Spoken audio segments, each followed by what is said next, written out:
So how much, in all honesty, do you believe the Australian people care about where the capital of Israel is located? Well, I think for the Jewish community, and not just the capital of Israel, but Australia having its own independent voice on its foreign policy. I mean, we can't be told by other countries around the world about what our views are. And I've said, I mean, even the suggestion from Labor that we can't even ask a question and consider a question. Now, as a Prime Minister of an independent sovereign country like Australia, we should be able to have these conversations and engage in them. That's what sovereignty is all about. We can't be told by everyone else what to think. That's all and fine. The Labor Party seem to think so. That's all and fine. that's why I think it's important. This is all fine, but you said that you also said this: getting up in the morning, getting off to work, turning up on site, getting the parent you're caring for up in the morning, exchanging that smile each and every day, getting the kids off to school, getting home at night, perhaps if you're lucky, a bit of time together, those happy moments, too often too far between the pressures that so many families face today.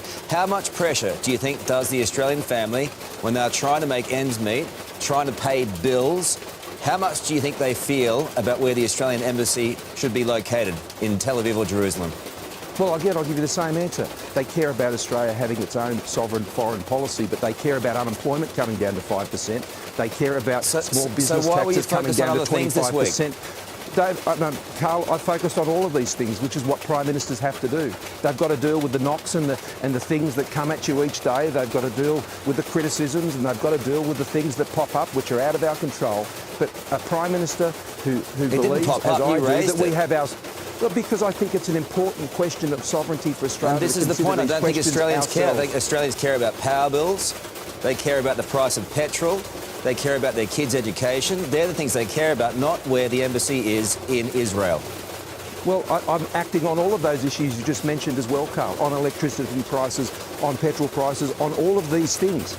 But if you're telling me that I'm not allowed to raise a question about an issue as significant as peace in the Middle East and how that affects on a very large Jewish community here in Australia, and not even ask that question or contemplate it, then that doesn't make us an independent nation. Did you talk to the Jewish community? That's just somebody... Of course I do, all the time, and have for weeks and weeks. And what did they say about it? They're obviously very supportive of it. All of them? Well, it's a large community, Carl. I mean, I didn't run a plebiscite on it, but I mean, it's a pretty common position. It's off topic. It's off topic for everyday Australians. No, it's just so far. It's so far removed from the things that matter to them. It's not funny. But Carl, this is the problem with what you're saying to me. In the same week that I raised that issue, I passed tax cuts for small and family business. In the same week I raised that issue, we passed the trade law bill, which reaches 500 million customers around the world. Now, we spent more time on that, but that's not what you're asking me about. Okay. You're asking me about the issues of commentators in the Canberra bubble commentating on a statement I made on one day of the week. And that's part of the problem with Canberra bubble politics. I'm not in the Canberra bubble. I'm out of it. Okay. I'm focusing on all the things you said, as I did in that first press conference. I'm not in the Canberra bubble. The Canberra bubble. The Canberra bubble. The Canberra bubble. The Canberra bubble. The Canberra bubble. The Canberra bubble. The Canberra bubble.